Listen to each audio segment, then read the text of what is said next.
വെഞ്ഞാറമൂട്, തിരുവനന്തപുരം വെഞ്ഞാറമൂട് കൂട്ടക്കൊല കേസിലെ പ്രതിയായ അഫാന്റെ അമ്മ ഷെമി ആശുപത്രി വിട്ടിരിക്കുകയാണ്. അവരിപ്പോഴും മകനെ രക്ഷിക്കാനുള്ള തത്രപ്പാടിലാണെന്നാണ് ഒന്നടങ്കം പോലീസുകാരും പറയുന്നത്. ഇതിലെങ്ങനെയാണ് ഈ മാതാവ് ഷെമിയുടെ ഈ ഒരു മൊഴിയിൽ ഉറച്ചു നിൽക്കുന്ന ഒരു നിലപാടിനെ നമ്മൾ കാണേണ്ടത് എങ്ങനെയാണ്? ഈ കേസില് തുടക്കം മുതൽ നമ്മൾ പരിശോധിച്ചാൽ മനസ്സിലാകും ഈ കേസിലെ മുഖ്യ സാക്ഷിയാകേണ്ട വ്യക്തിയാണ് അഫാന്റെ ഉമ്മ ഷെമി.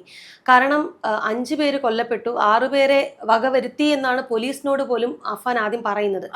എന്നിട്ടും മരണത്തോട് മല്ലടിച്ചു ഷെമി ജീവിതത്തിലേക്ക് തിരികെ എത്തി.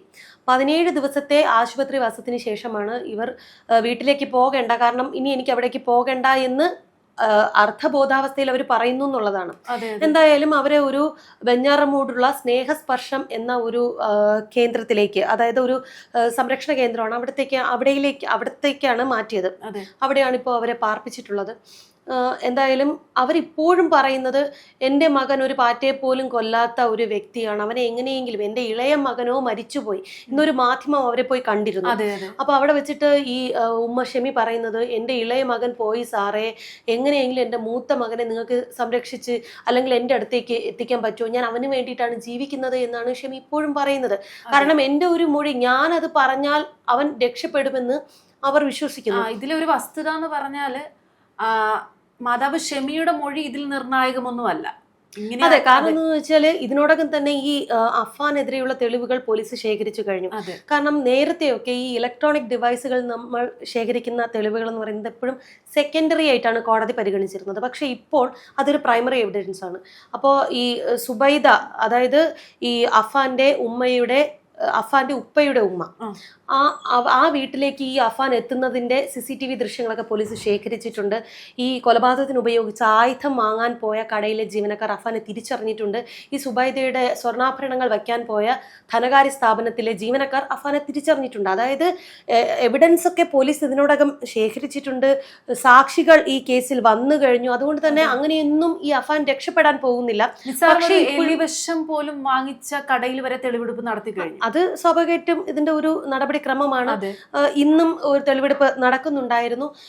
അങ്ങനെ തെളിവുകളെല്ലാം പോലീസിന്റെ പക്കലുണ്ട്. പക്ഷേ ഈ കേസിലെ സാക്ഷി, അല്ലെങ്കിൽ എല്ലാത്തിനും എൻ്റെ ഉമ്മ ഒപ്പമുണ്ടായിരുന്നു എന്ന് ഈ അഫാൻ പോലീസിന് മൊഴി നൽകിയിട്ടുണ്ട്. കാരണം ഞങ്ങൾ ഒരുമിച്ച് മരിക്കാൻ തീരുമാനിച്ചിരുന്നവരാണ്, പക്ഷെ എന്തുകൊണ്ടോ ഞാൻ രക്ഷപ്പെട്ടു പോയി, ഞാൻ ഇനിയും മരിക്കും, എൻ്റെ ഉമ്മ ജീവിച്ചിരിക്കുന്നു, അതുകൊണ്ടാണ് ഞാൻ ഇപ്പോൾ പിടിച്ചു നിൽക്കുന്നത് എന്നാണ് അഫാൻ ഇപ്പോഴും പറയുന്നത്. എൻ്റെ ഉമ്മയ്ക്കൊപ്പം ചേർന്ന് ഞാൻ കടം വാങ്ങി നിൽക്കക്കള്ളിയില്ലാതെ വന്നപ്പോൾ ഞാനും എൻ്റെ ഉമ്മയും കൂടെ ഒരു കൂട്ട ആത്മഹത്യക്ക് പദ്ധതിയിട്ടു. പക്ഷേ വൈരാഗ്യം തോന്നിയപ്പോൾ ഞങ്ങൾക്ക് കാശ് തന്നവരെയൊക്കെ ഞങ്ങൾ വകവരുത്തി, ഞങ്ങൾ മരിക്കുന്നു. ഇതാണ് അഫാന്റെ മൊഴി എന്ന് പറയുന്നത്. കടബാധ്യതയെ കുറിച്ച് ഷെമി എങ്ങനെയാണ്? അതെ, പോലീസ് 2 പ്രാവശ്യമാണ് ഈ ഷെമിയുടെ മൊഴി എടുത്തിരിക്കുന്നത്. അതായത് ആദ്യഘട്ടത്തിൽ ഡോക്ടർമാരുടെ ഒരു സഹായത്തോടു കൂടി ഷെമിയുടെ മൊഴി പോലീസ് രേഖപ്പെടുത്തി. അന്ന് പൂർണ്ണമായിട്ടും അവർ സംസാരിക്കാൻ പറ്റുന്ന ഒരു സാഹചര്യമായിരുന്നില്ല. കാരണം തലയുടെ പിൻഭാഗത്ത് വലിയൊരു അടിയാണ് ഏറ്റത്. അതും ചുറ്റിക കൊണ്ടാണ്. ശരിക്കും വലിയൊരു ആക്രമണം ഈ ഷെമിക്ക് നേരെയാണ് മകന്റെ ഭാഗത്തുനിന്ന് ഉണ്ടാകുന്നത്. പക്ഷേ നമ്മൾ പറയും ആയുസിന്റെ ഒരു ഭാഗ്യം എന്നൊക്കെ പറയും. അങ്ങനെയാണ് ഇവർ രക്ഷപ്പെട്ടിരിക്കുന്നത്. അപ്പോൾ ആദ്യഘട്ടത്തിൽ മൊഴിയെടുക്കുമ്പോൾ ഈ ഷെമി പറഞ്ഞിരിക്കുന്നത്, ഞാൻ കട്ടിൽ നിന്ന് നിലത്ത് വീണതാണെന്ന് പറഞ്ഞു. അപ്പോൾ പലപ്പോഴായി നമുക്കറിയാം, പോലീസുകാർക്കായിക്കോട്ടെ ഡോക്ടർമാർക്കായിക്കോട്ടെ ഒരു പരിധിയിൽ കൂടുതൽ ഒരിക്കലും മൊഴി രേഖപ്പെടുത്താൻ അവരിൽ നിന്ന് മൊഴിയെടുക്കാനൊന്നും പറ്റില്ല. അവർ ഒന്ന് കരയുന്ന ഒരു സാഹചര്യമൊക്കെ വരുമ്പോൾ അവർക്ക് നിർത്തേണ്ടി വരും. കാരണം അത്ര ഒരു നല്ലൊരു ആരോഗ്യസ്ഥിതിയിലല്ല ഷെമി. അതുകൊണ്ട് തന്നെ ഇവർ വീട്ടിലേക്ക് പോകട്ടെ, എന്നിട്ട് മൊഴിയെടുക്കാമെന്ന് പോലീസ് തീരുമാനിച്ചു. 17 ദിവസത്തെ ആശുപത്രി വാസത്തിന് ശേഷം ഇവരെ ഈ പറഞ്ഞതുപോലെ ഒരു കെയർ ഹോമിലേക്കാണ് കൊണ്ടുപോയത്. അവിടെ എത്തി മെനിഞ്ഞാന്ന്, അതായത് ഞായറാഴ്ച പോലീസ് അവിടെ എത്തി വെഞ്ഞാറമൂട് SHO അനൂപ് കൃഷ്ണയുടെ നേതൃത്വത്തിലാണ് മൊഴിയെടുപ്പ് നടത്തിയത്. ഏതാണ്ട് 1 മണിക്കൂർ സമയം ഷെമിയുടെ ഒപ്പം പോലീസ് ചെലവഴിച്ചു. ഷെമിയോട് പല കുടുംബകാര്യങ്ങളൊക്കെ ചോദിക്കുന്നത് പോലെയൊക്കെ പോലീസ് ചോദിക്കാൻ ശ്രമിച്ചു എന്നുള്ളതാണ്. അതെ. അപ്പൊ പോലീസ് ആദ്യം തന്നെ ചോദിച്ചത് എങ്ങനെയാണ് നിങ്ങൾക്ക് പരിക്ക് പറ്റിയത്, നിങ്ങൾ എങ്ങനെയാണ് ആശുപത്രിയിലായത് എന്നാണ്. അപ്പൊ ഷെമി പറഞ്ഞത്, ഞാൻ കട്ടിൽ നിന്ന് വീണു, അങ്ങനെയാണ് എനിക്ക് പരിക്ക് പറ്റിയത് എന്ന്. അപ്പോൾ പോലീസുകാർ വീണ്ടും ചോദിച്ചു, അല്ല ഷെമി, നിങ്ങൾക്ക് ഇങ്ങനെ നിലത്ത് ഒരു കട്ടിൽ നിന്നൊക്കെ വീണാൽ ഇത്രയും ഗുരുതരമായ മാരകമായ പരിക്ക് പറ്റുമോ എന്ന് ചോദിച്ചു. അപ്പോൾ ഷെമി പറഞ്ഞത്, അല്ല, ഞാൻ വീണ്ടും എഴുന്നേൽക്കാൻ ശ്രമിച്ചു, അപ്പം ഞാൻ വീണ്ടും വീണു, അപ്പം 2 തവണ വീണു, അങ്ങനെ എനിക്ക് ഇത്രയും വലിയ പരിക്ക് പറ്റിയെന്നാണ് ഷെമി പറയുന്നത്. ഈ മൊഴിയിൽ ഉറച്ചു നിൽക്കുകയാണ് ഈ സ്ത്രീ. അപ്പോൾ പോലീസുകാർ ചോദിച്ചു, അങ്ങനെയാണെങ്കിൽ നിങ്ങൾക്ക് എങ്ങനെയാണ് വലിയ കടബാധ്യതയാണ് ഇത്രയും വലിയ ഒരു കൂട്ട കൊലപാതകത്തിന് കാരണമെന്നാണ് അഫാൻ പറയുന്നത്. എന്താണ് സംഭവം? നിങ്ങൾക്ക് ഇത്രയും വലിയ കടമുണ്ടോ? ഭർത്താവ് റഹീമിനെ അറിയുമോ എന്നൊക്കെ ചോദിക്കുന്നുണ്ട്. റഹീം ആദ്യം തന്നെ പറഞ്ഞു കഴിഞ്ഞു, എനിക്കിതിനെ കുറിച്ചൊന്നും അറിയത്തില്ല, അതൊക്കെ ഇനി ഈ ഷെമി പറഞ്ഞാലേ ഷെമിക്കേ അറിയുള്ളൂ എന്നാണ്. അദ്ദേഹം നാട്ടിലില്ലായിരുന്നു. അതെ ഇപ്പൊ ഈ സംഭവത്തോടനുബന്ധിച്ചിട്ടാണ് റഹീം നാട്ടിൽ വരുന്നത്. അപ്പോൾ റഹീമിന് ഇതേക്കുറിച്ചിട്ട് അദ്ദേഹം ഒന്നും അറിയില്ല. അദ്ദേഹം ഒരു വല്ലാത്തൊരു മാനസികാവസ്ഥയിലാണ്. ഒരു മനുഷ്യനും ഇങ്ങനെ ഒരു അവസ്ഥ ഉണ്ടാകരുത്, കാണാൻ പോലും തയ്യാറാകുന്നില്ല. അതെ ഇന്നെന്തായാലും റഹീമും ഇദ്ദേഹത്തെ തെളിവെടുപ്പിന് കൊണ്ടുവന്നപ്പോൾ റോഡിൽ വെച്ച് കണ്ടു. എന്തായാലും ഈ കടബാധ്യതയെ കുറിച്ച് പോലീസ് SHO ഈ ഷെമിയോട് ചോദിച്ചപ്പോൾ ഷെമിയുടെ ഉത്തരം എന്ന് പറയുന്നത് കടബാധ്യതയെ കുറിച്ചൊന്നും ആയിരുന്നില്ല. ഇവർ തിരിച്ച് പോലീസിനോട് പറഞ്ഞത് എനിക്ക് വിശക്കുന്നു, കാരണം കിടപ്പിലാണ്, എനിക്ക് ദേഹത്തളർച്ചയുണ്ട്, കാലിനൊക്കെ ഒരു പെരുപ്പുണ്ട് എന്നൊക്കെയാണ് ഇവർ തിരിച്ചു പറയുന്ന മറുപടി. യാതൊരു സഹകരണവും ഷെമിയുടെ ഭാഗത്തു നിന്നുണ്ടാകുന്നില്ല. അതായത് ഈ വിഷയത്തെ പറ്റി അതെ മറ്റൊരു വിഷയത്തിലേക്ക് ശ്രദ്ധ തിരിച്ചുവിടാൻ ആണ് ശ്രമിക്കുന്നത്. പോലീസുകാർക്ക് ഇതൊന്നും ആരും പറഞ്ഞു പഠിപ്പിക്കേണ്ട വിഷയമല്ല. എന്തായാലും പോലീസുകാർക്ക് കാര്യം ബോധ്യമായിട്ടുണ്ട്.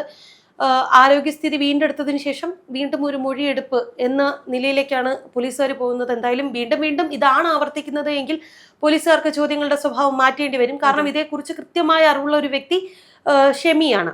അവരുടെ ആരോഗ്യസ്ഥിതി പരിഗണിച്ചാണ് ഇത്രയും ബുദ്ധിമുട്ടിക്കാതിരുന്നത്.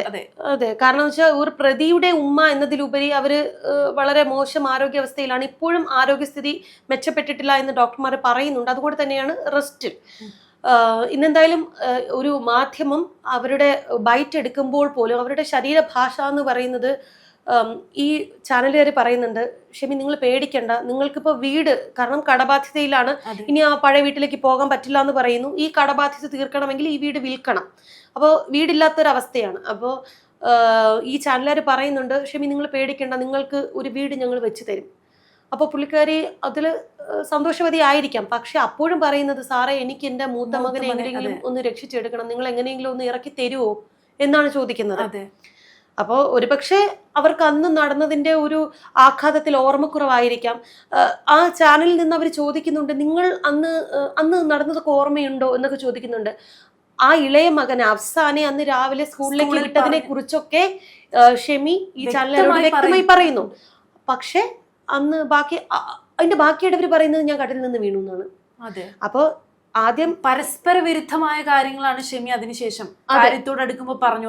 അത് അങ്ങനെ ആകാൻ ശ്രമിക്കുന്നതാണോ, കൃത്യമായ ഒരു മനഃപൂർവ്വമായി അവർ പറയാൻ ശ്രമിക്കുന്നതാണോ എന്ന് നമുക്കറിയില്ല. കാരണം അവരുടെ ആരോഗ്യസ്ഥിതി അതാണല്ലോ. അപ്പോൾ ഓർമ്മക്കുറവാണെങ്കിൽ തീർച്ചയായും ഡോക്ടർമാരുടെ സഹായത്തോടു കൂടിയൊക്കെ പോലീസുകാർക്ക് അത് തിരിച്ചറിയാവുന്നതേ ഉള്ളൂ. അതല്ല, കൃത്യമായ മറയ്ക്കാനാണ്, ഈ ഒരു കുറ്റകൃത്യം മറയ്ക്കാനാണ് ശ്രമിക്കുന്നത് എങ്കിൽ പോലും പിന്നീട് ഈ സത്യങ്ങളെല്ലാം മറനീക്കി പുറത്തു വരും. അതിന് ഇനി അധികം സമയം എടുക്കില്ല എന്നുള്ളതാണ്. ഇനി എന്തൊക്കെ പറഞ്ഞാലും ഷെമി എങ്ങനെയൊക്കെ മകനെ സംരക്ഷിക്കാൻ ശ്രമിച്ചാലും അതൊന്നും ഫലം കാണില്ല എന്ന് നമുക്ക് ചുരുക്കത്തിൽ പറയാം. ഇതിന്റെ എന്തായാലും കൂടുതൽ ഇതിൽ ഷെമിക്കും പങ്കുണ്ടോ എന്നതാണ് പോലീസ് അന്വേഷിച്ചു വരുന്നത്, അല്ലേ? എന്തായാലും വരുന്ന ആളുകളിൽ ഇതിന്റെ ഒരു സത്യമൊക്കെ മറനീക്കി പുറത്തു വരും. അതിന് ഇനി അധികം താമസമില്ല എന്ന് തന്നെ നമുക്ക് മനസ്സിലാക്കാം.